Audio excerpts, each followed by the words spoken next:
warahmatullahi wabarakatuh. Welcome to part 2, wastewater treatment plant. That was here PokCik untuk free education ini.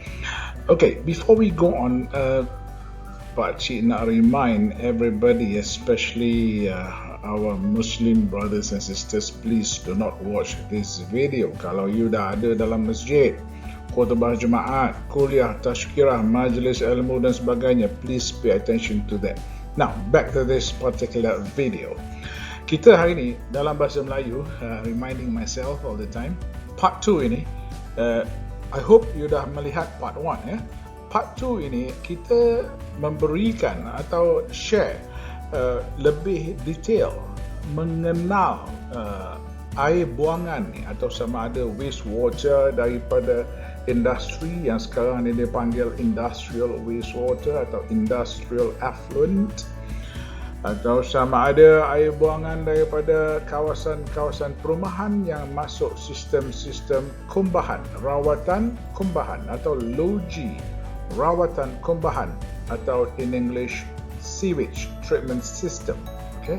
Atau juga air daripada sungai-sungai yang ditadah di beberapa kawasan tadahan, sama ada empangan ataupun tasik ataupun direct daripada sungai yang memasuki satu loji yang kita kenal sebagai loji pengolahan air minuman manusia.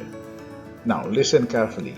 Prinsip rawatan sama ada untuk potable water, sama ada untuk sewage, sama ada untuk industrial effluent, sama.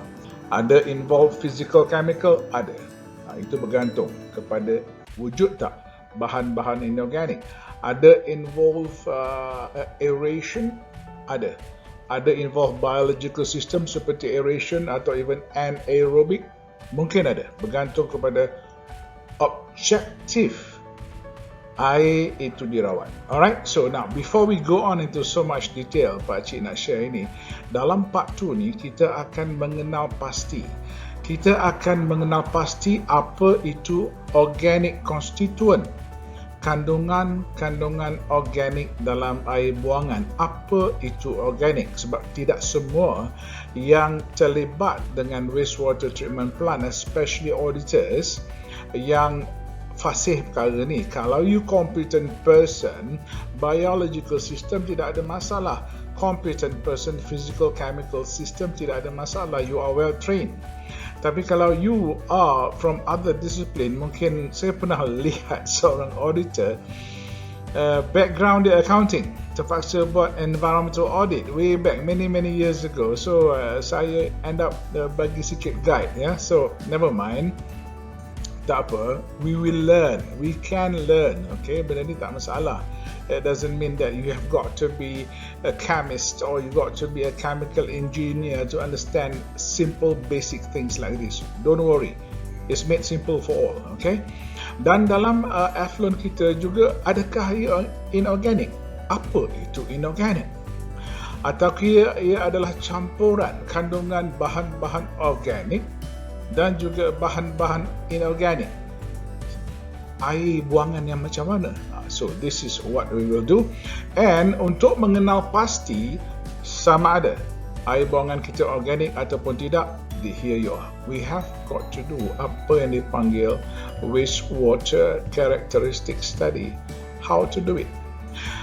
Once we know kita punya wastewater, kita tahu sifat-sifat air buangan kita, tak kira daripada perumahan dalam bentuk sewage atau daripada industri. Yang penting kita kenal industri apa, raw mat dia apa, proses dia apa.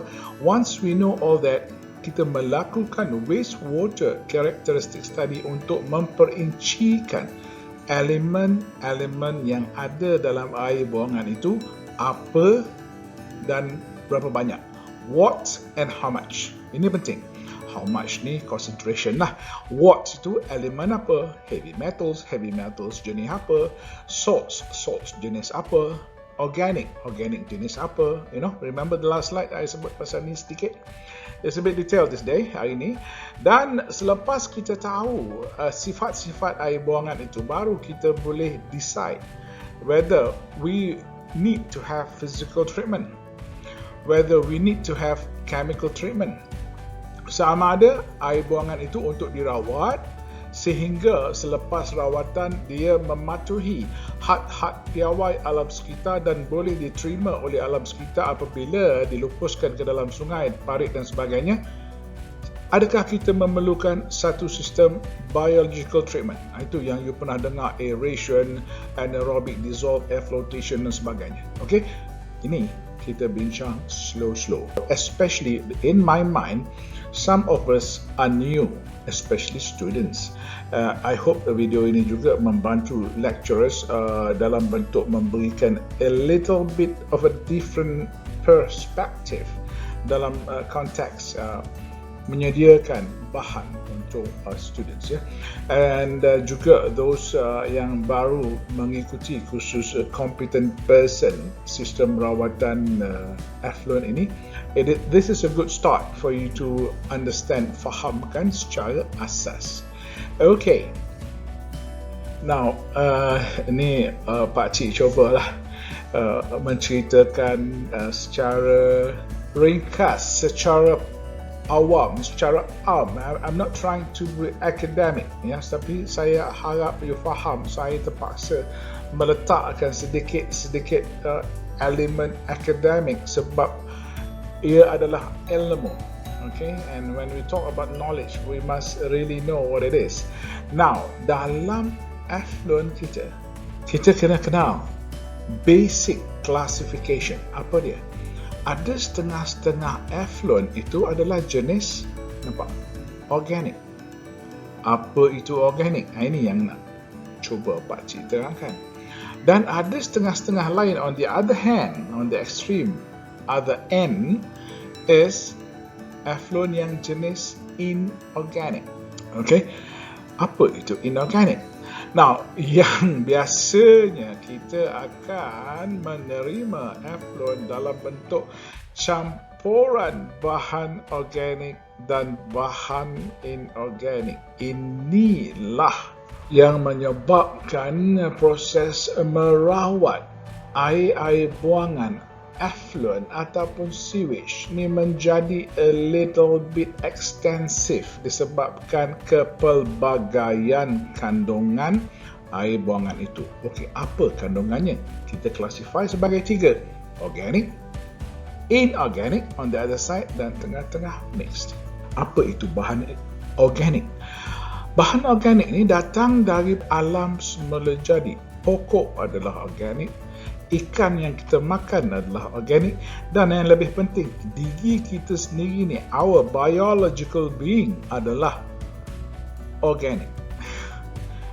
Dan sebenarnya mixture of organic dan inorganic. Dalam hemoglobin kita ada iron. Iron is inorganic. Okay, but don't worry about it. Kita fokus dulu apa itu organic. Bila kita sebut istilah organic dalam organic chemistry dan juga dalam biochemistry, I'm sorry lah Pakcik punya biochemistry, organic chemistry dah berkarat, but help me out kalau saya salah, ya. Bahan organik dia ada 3 jenis atom. Apa dia? Number 1 is carbon. Nampak ni? Bahan organik dia ada carbon, ada hydrogen dan juga ada oksigen. Inilah building blocks bahan-bahan organik. Hemoglobin kita juga, darah kita ada carbon, hydrogen, oksigen. Air liur kita juga ada carbon, hydrogen, oksigen. Kulit kita, sel-sel kulit kita juga, composition dia adalah carbon, hydrogen, oksigen sebab kita organik. Tapi ada tambahan daripada itu. Ada tambahan. Contohnya dalam hemoglobin ada carbon, hydrogen, oksigen, ada pula zinc. Dalam darah ada zinc. Ada pula iron. Ada dalam badan kita ada, tapi kita tak pay attention on that one. You want to go further into that, you belajar biochemistry. Okay? But kita nak cerita asas. Bila sebut bahan organik, dia ada carbon, hydrogen, oksigen. Dan bahan organik yang lazim kita lepaskan dalam sewage ataupun yang lazim dihasilkan oleh kilang-kilang mungkin membuat gula, membuat minuman, ya. Dia menggunakan gula daripada struktur sukrose, ya. Dan saya ambil contoh ni sebab ini dekat dengan kita semua. So, karbon, hidrogen, oksigen ini, atom ini, dia boleh bergabung dalam susunan tertentu dan dalam bilangan tertentu dan dalam bentuk tertentu untuk menjadi pelbagai jenis bahan organan. Clear? Dia boleh susun berapa banyak karbon, berapa banyak hidrogen, berapa banyak oksigen untuk membentuk bahan-bahan organan yang saintis dah beri nama secara spesifik. Ini research orang lama lah. So dalam hal ni, PokCik bagi contoh, kalau ada 6 atom karbon, 12 atom hidrogen dan 6 atom oksigen yang disusun seperti ini. Nampak? Ini ada berapa karbon? 1, ya, 2, 3, 4, 5, okey, 6. Ada 6 karbon di mana susunannya dalam bentuk karbon yang hujung ini ada oksigen di tengahnya, dan ini ada karbon, ada oksigen, ada hidrogen, O itu oksigen, H itu hidrogen, disusun dalam bentuk ini. Ini adalah struktur bahan yang paling dekat dengan kita, iaitu glukos. Glukos dalam konteks biochemistry, dalam konteks medical, adalah simple sugar. Dia panggil simple sugar. Dan glukos lah yang merupakan paling mudah diserap oleh sistem penghadaman manusia. Paling senang nak serap. It is, what do you say in English? Absorbable, simple sugar. Glukos apabila serap dalam sel-sel dalam badan kita, ia membekalkan tenaga terus ke dalam sel badan kita. For some microbiologists, mungkin you ingat lagi mitochondria, ya. Dia boleh hadam glukos dan keluarkan adenosine triphosphate dan sebagainya. Itu saya tak nak bincang dekat sini. So, glucose is the simplest form. Dalam simple ni, you tengok simple tak dia punya structure? Okey, ada 6 carbon atom susun dalam begitu rupa. Hebat tak yang menjadikan ini? Okay, never mind, let's talk about that. So, dalam hal ini, glukos adalah sejenis organik. Kenapa? Dia mempunyai karbon, hidrogen, oksigen. Dan dalam air buangan, cara untuk merawat bahan organik adalah dengan aeration, dengan menggunakan microbes ataupun bakteria. Aerobic, pernah dengar kan? Aerobic bacteria. So di sini kita terpaksa panggil kawan kita iaitu kuman-kuman jenis aerobic bacteria, dan kuman-kuman ini dia perlukan oksigen untuk dia membiak. Dengan oksigen dia boleh strip, dia boleh potong rangkaian ini. Nampak? Dia boleh potong rangkaian ini, dia boleh potong rangkaian ini. Nampak? Bila potong rangkaian ini, dah tinggal berapa je carbon. Okay? So carbon ni akan menjadi small compound. Mungkin 2 carbon, 3 carbon, 4 carbon, di breakdown lagi dengan aeration. Dan aeration ini maksudnya perlu suntik oksigen membantu mikrob ini, sebab mikrob ni aerobik. Aerobik makna mikrob ini hidup dengan keperluan kepada oksigen, untuk dia gunakan oksigen itu untuk menghasilkan enzim untuk dia hidup. Enzim dia akan memecah-mecahkan glukos ini kepada compound yang sangat halus. Karbon daripada compound ini, daripada glukos ini, microbes akan absorb untuk buat sel-sel baru, sebab dia boleh multiply. Mikrob ini membiak. I think you remember meiosis. Dia membiak. Di sinilah sumber building block untuk dia punya sel. Dan dia membiak, dia makin banyaklah glukos ni yang dapat dihuraikan. Penghujung ni ideal, ya. textbook standard ya. Penghujungnya glukos ini akan dioksidize, akan dalam bahasa Melayu oxidize, akan melalui pengoksidaan dan akhirnya terbentuklah karbon dioksida dan air. Nampak? Di mana karbon dioksida akan dilepaskan keluar daripada tangki biological aeration itu dan water akan dilepaskan sebagai air yang bersih. Dan inilah yang dinamakan bahan-bahan organik yang ada karbon, hidrogen, oksigen. Lazimnya kita akan melakukan aeration. Ada juga setengah-setengah keadaan kita melakukan anaerobic digestion. Ada. Dan terdapat banyak jenis aeration. Ada yang trickling filter, ada yang oxidation ditch, ada yang oxidation pond, ada yang surface aerated oxidation pond, ada yang dissolved air flotation, ada yang sequential batch reactor dan macam-macam. Teknik tu kita akan discuss in other videos selepas ini, okay? But at this point, understand dulu bahan organik ni, kalau kita nak buat aeration, kita kena berikan a lot of air, especially kalau bahan organik ini bukan jenis degradable. Ada jenis-jenis bahan organik dia tidak readily degradable. Dia ni dah complex organic compound, perlu kaedah yang lebih forced aeration dan pH terpaksa di-adjust untuk breakdown. Contohnya hydrocarbon. Ada carbon, hydrogen, oksigen, juga oksigen pun ada, especially daripada oil refinery. Kita terpaksa bring down the pH. Forced aeration yang kuat untuk breakdown polymer structure of hydrocarbon.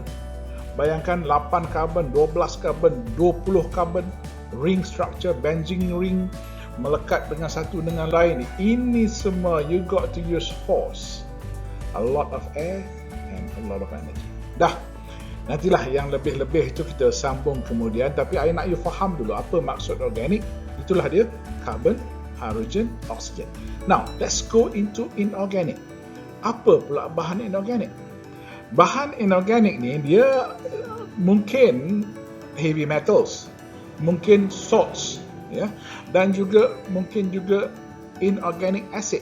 Okay, sorry ya Pakcik tak cerita tadi organic acid ni, nanti Pakcik cerita kemudian.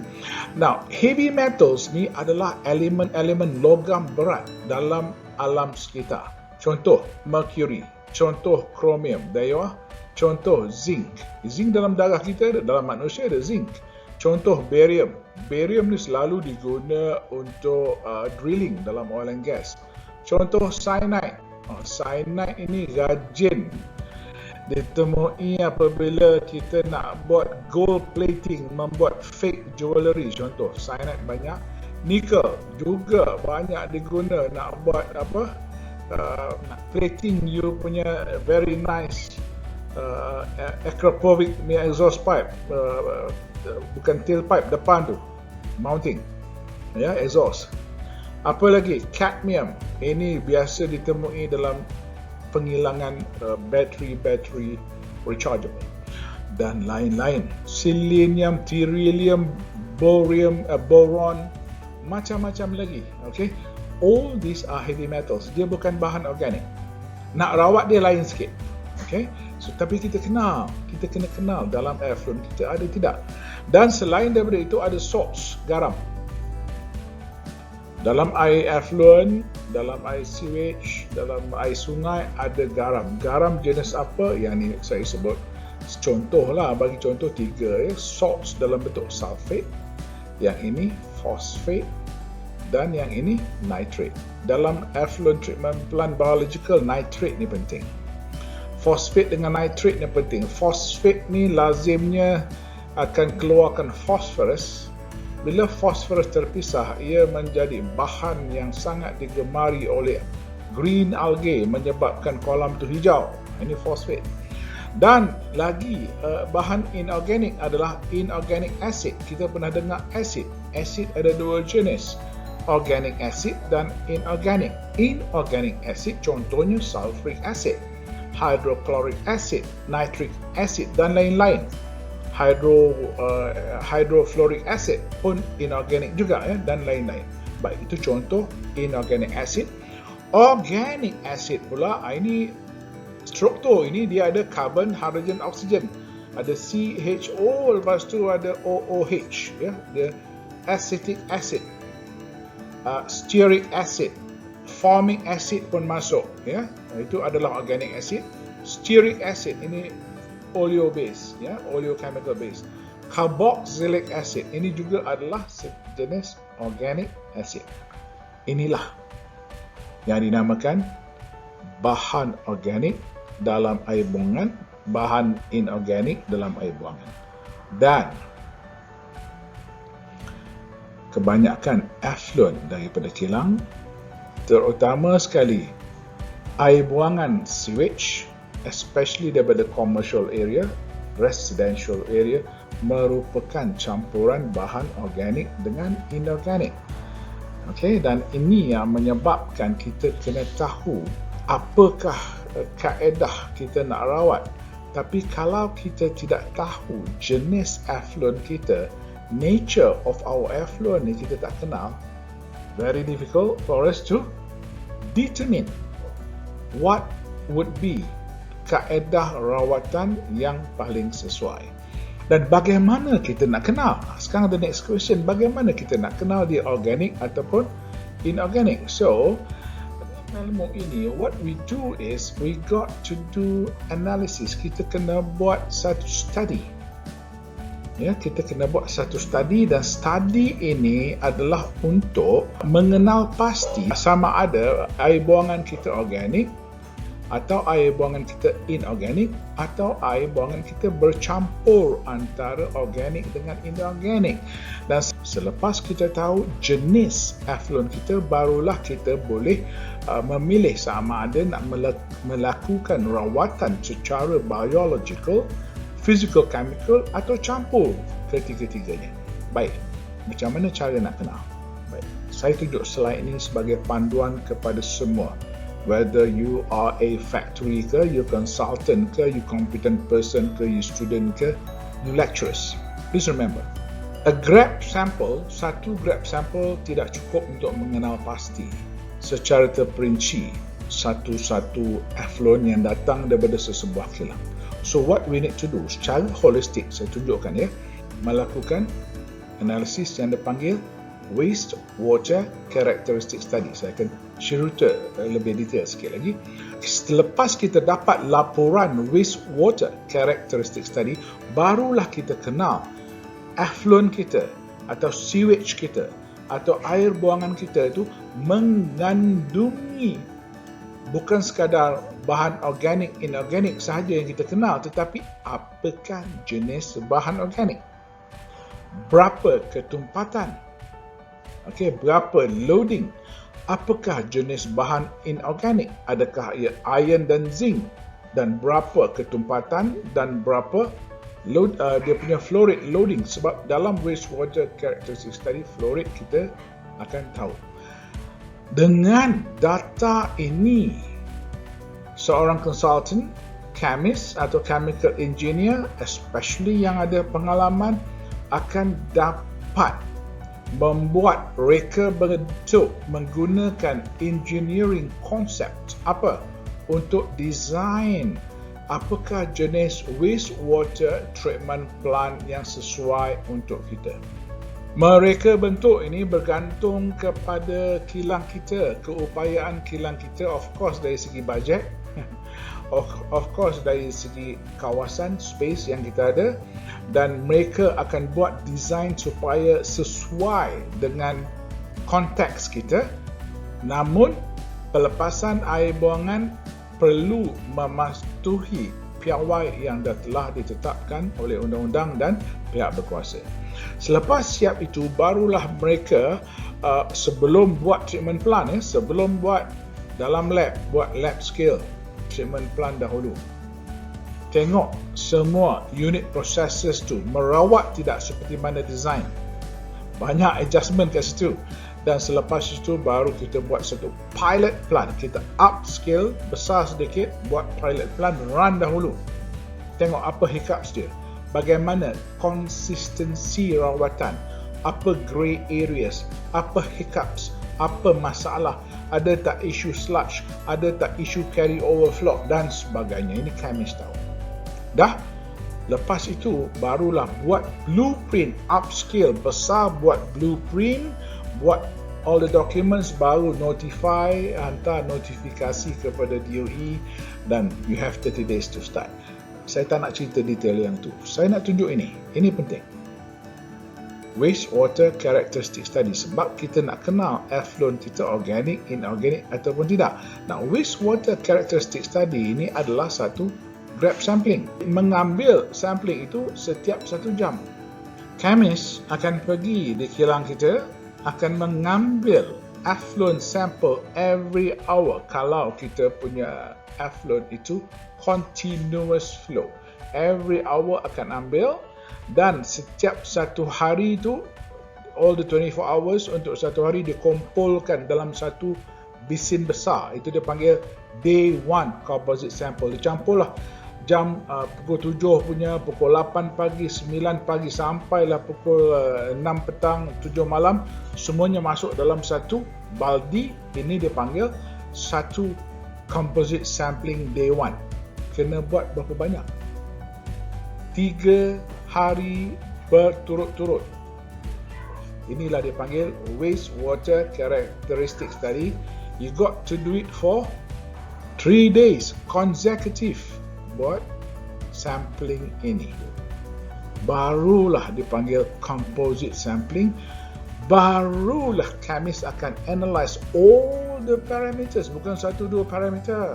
Yang organic parameter semua. Yang heavy metal parameter semua. Ini yang sebaik-baiknya. All the parameters yang kita jumpa dalam law. All these parameters analyze. Dan buatkan trend. Yang penting sekali, concentration. Yang kedua penting, flow rate. Sebab kita nak tahu loading. Do not forget kadar aliran effluent itu. Barulah kita boleh sizekan kita punya wastewater treatment plant atau IETS. Okay? Ini basic lah. I hope you dah dapat kenal apa makna organic, inorganic dan mixed ya. Dan bagaimana nak dapat ni adalah dengan melakukan wastewater characteristic study berapa kerap sekali je, hanya untuk mengenal pasti effluent kita. Bagaimana nak buat? Grab sampling setiap jam 3 hari consecutive. Okay? Alright, so Pakcik rasa that is adequate untuk kita punya pengenalan tentang wastewater treatment plant. Nah, selepas itu, selepas kita dah ada wastewater characteristic study report yang lengkap, consultant akan berikan option apakah jenis rawatan.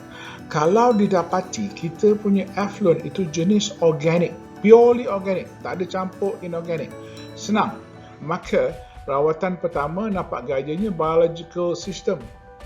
Tapi jangan lupa ya, mesti ada physical. Kena buang minyak. Minyak sampah tak boleh masuk effluent treatment plant. Tapi untuk gambar rajah ni sebutlah, it's supposed to be biological system. Sebelum masuk biological system ni, minyak, sampah, buang. Kulit nenas ke apa ke, glove ke, jangan, tidak boleh masuk dalam effluent treatment plant. Selepas biological system, baru kita hantar clarifier, berlakulah nitrification, denitrification dan sebagainya. Mungkin ada sedikit kerja-kerja polishing dan akhirnya barulah kita discharge. Ini adalah biological treatment plant.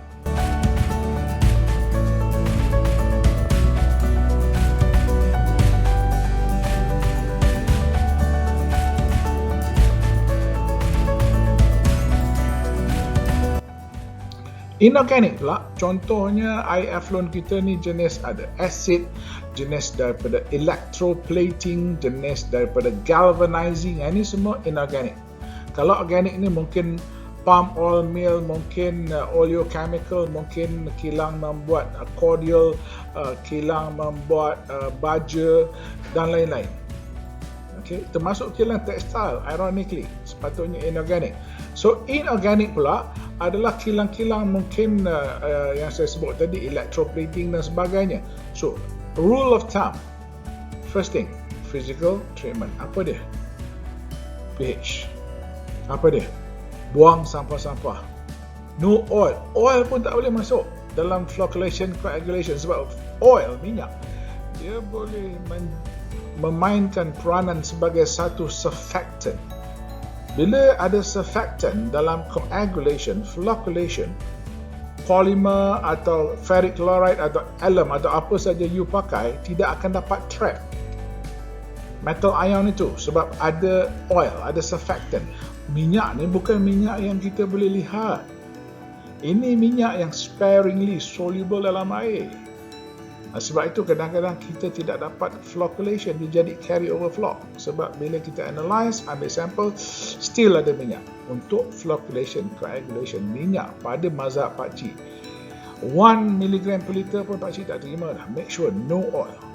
Sebab surfactant ni kacau proses flocculation. Lepas tu kita lepas floc, kita nakkan floc to settle down dalam clarifier, kita dapat sludge dan sebagainya dalam clarifier.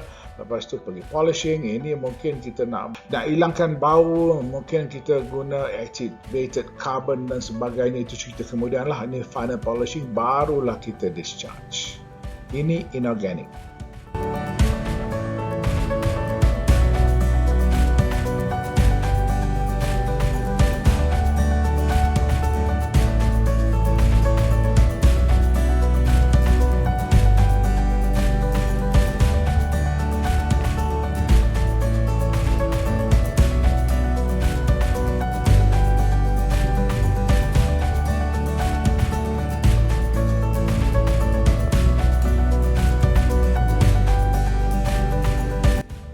Lebih kepada physical chemical treatment.